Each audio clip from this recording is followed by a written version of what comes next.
They say you find out who you really are the night you lose everything.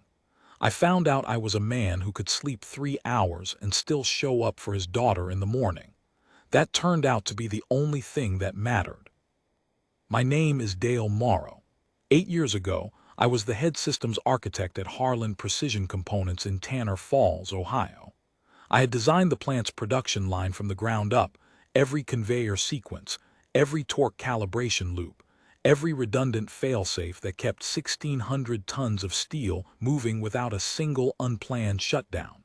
I had spent 7 years building that system. It was the best work I had ever done. On a Tuesday night in November, the plant's outgoing owner, Gerald Harland, called me into his office at 8 o'clock in the evening. There were two men I didn't recognize sitting against the wall.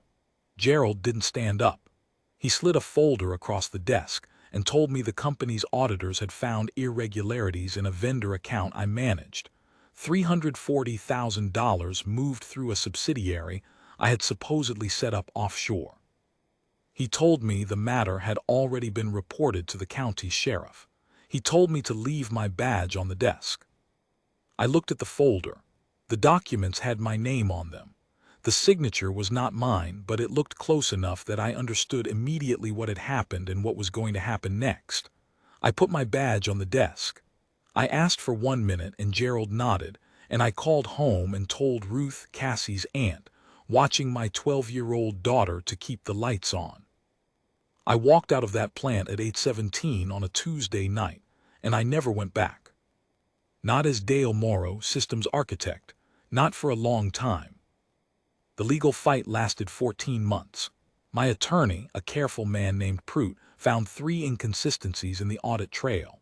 But Gerald Harland had sold the plant 3 weeks after firing me to a private equity firm out of Columbus, and the new ownership had no appetite to reopen what they called a predecessor matter.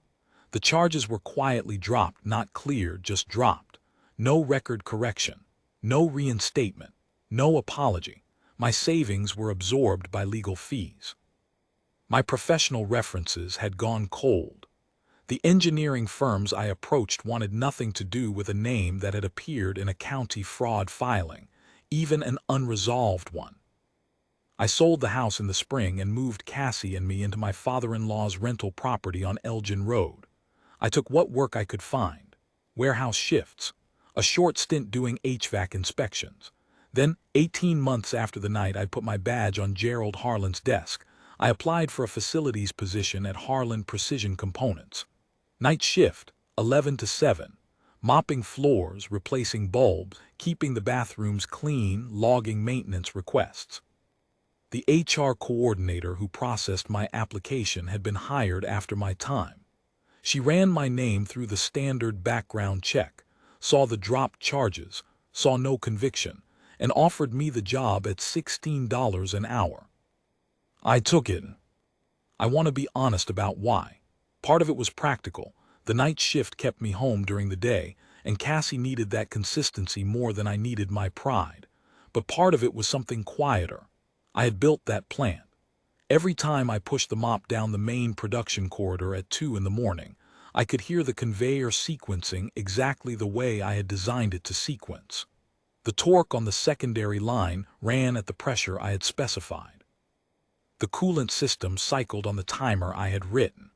My work was still there, running inside the walls, and something in me needed to know that it was still good, that it hadn't been ruined along with my name. Cassie knew where I worked. I had told her the truth the year she turned 14, a short, plain version of it. She had listened without interrupting, and when I finished she had said quietly that she was going to study law. She was 16 now and she had not changed her mind. The new CEO arrived at Harlan Precision in the spring of my 6th year on the night shift. Her name was Renata Voss, brought in by the equity firm to run what had become a $200 million operation.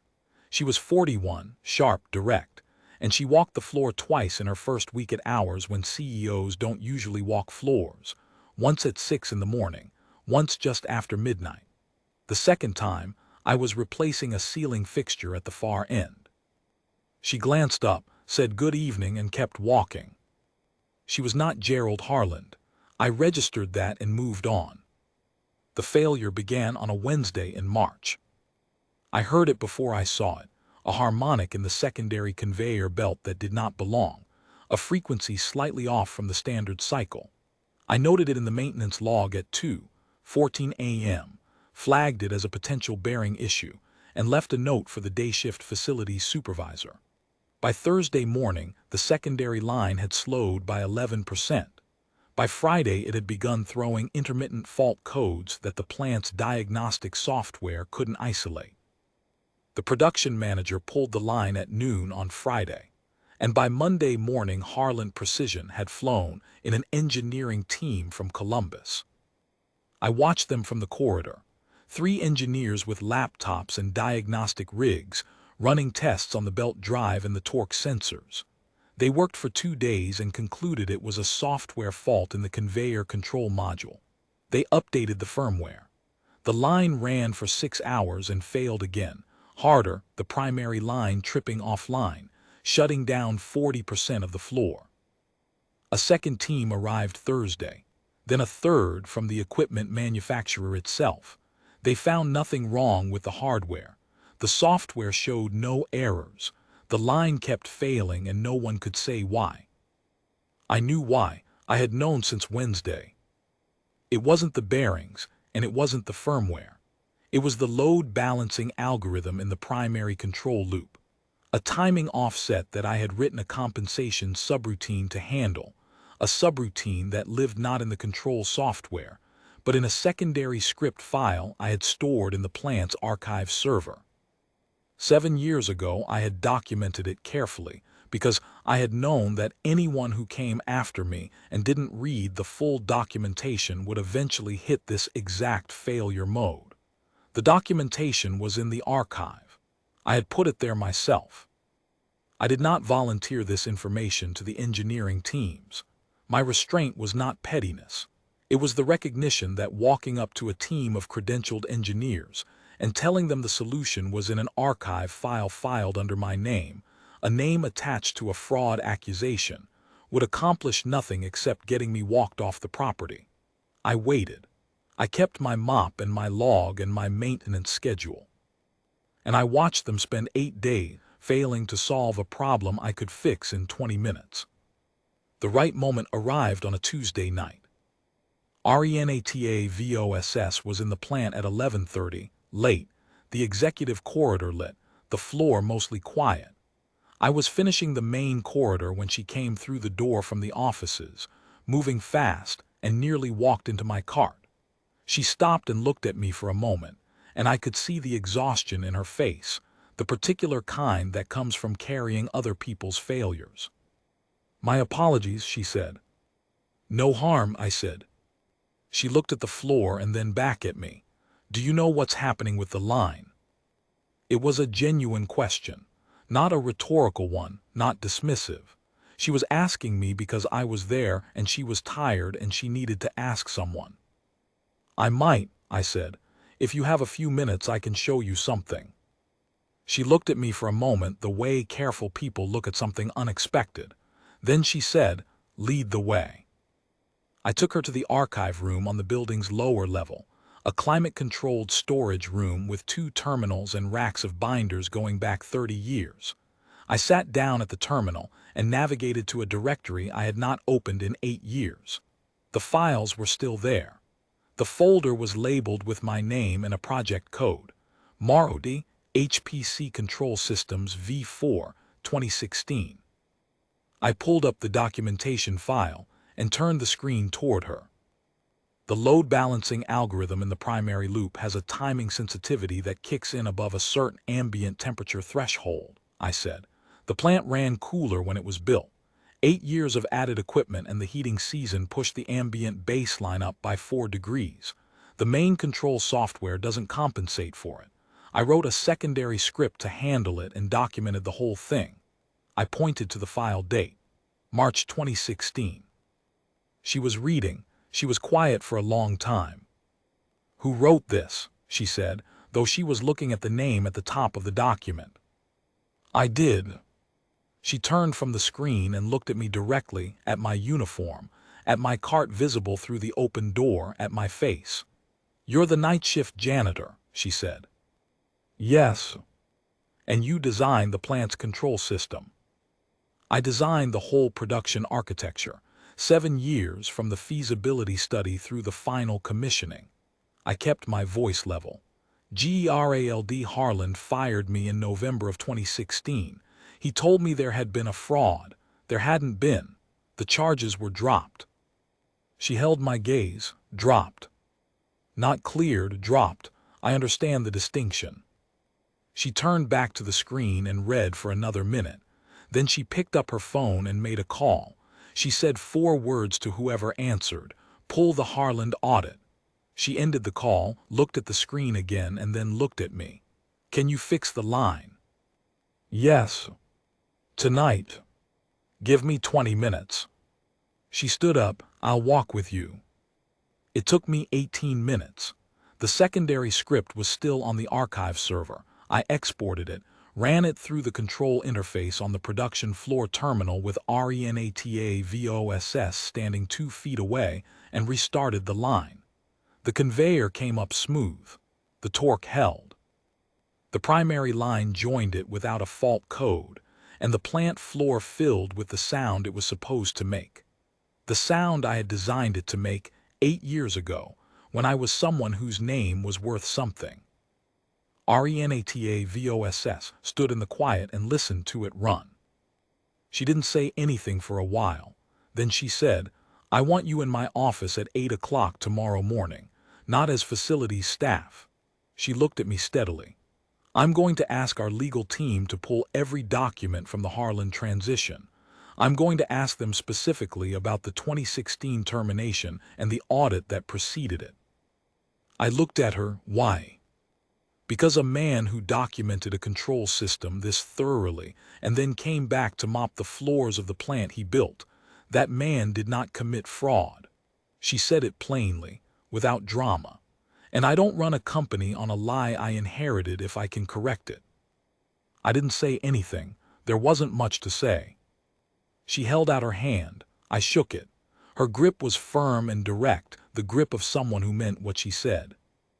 I drove home at 7 in the morning, and Cassie was in the kitchen, up early for a school debate. She looked up from her notes when I came through the door and read something in my face that I hadn't planned to put there. Dad, she said, what happened? Something good, I said, something that took a long time. She put down her pen and waited, and I sat down across from her at the table and told her. She listened the way she always listened, still, careful, taking it in. When I finished, she was quiet for a moment. Then she said, Did you fix it? Fixed it in 18 minutes, I said. She nodded slowly, and something settled in her face that had been tight for a long time. Good, she said. It was your work. It should run right. RENATA VOSS Quotes legal team spent 3 weeks on the Harland audit. What they found was not subtle. The offshore vendor account had been created by Gerald Harland's own CFO to cover losses in a private investment that Harland hadn't put on the books. My name had been attached after the fact, my signature COPIED from an internal contract. My employee ID used to build the access trail. The fraud had been real. I just hadn't committed it. Harland was 81 and living in Florida. His CFO had died in 2020. The equity firm called it a predecessor liability matter. But RENATA VOSS sent a letter to the Tanner Falls County Recorder's office requesting that the dropped charges against Dale Morrow be formally noted as unsubstantiated, supported by the audit findings. It wasn't a courtroom exoneration, but it was the truth, written down in the right place. She offered me a position, consulting systems architect, contract to start, with the option to rebuild the documentation architecture that 8 years of turnover had quietly dismantled. I told her I needed a week to think. I spent it reading Cassie's debate briefs, fixing the gutter on the Elgin Road house, and sitting on the back porch in the April evenings watching the light go down. I said yes on a Friday afternoon. RENATA VOSS was in a meeting when I called. Her assistant put me through without hesitation. I'll have the contract ready Monday, she said. That's fine, I said. One condition. A brief pause, name it. The documentation archive gets a proper index and a retention policy. What happened to my files shouldn't happen to the next person's work. Another pause shorter. Done, she said. I thanked her and ended the call, and I sat in the kitchen for a while listening to the house. 7 years of building something, 1 night of losing it, 8 years of mopping the floors above it. And the work's still there, still running, waiting for someone to finally read what I'd written. Cassie came home at 4 o'clock and dropped her bag by the door and said, without looking up, "Did you take the job?" "Yes," I said. She picked her bag back up and headed for her room. At the door she turned around. Mom would have said it was about time. She was right, it was. And for the first time in 8 years, that didn't hurt to hear.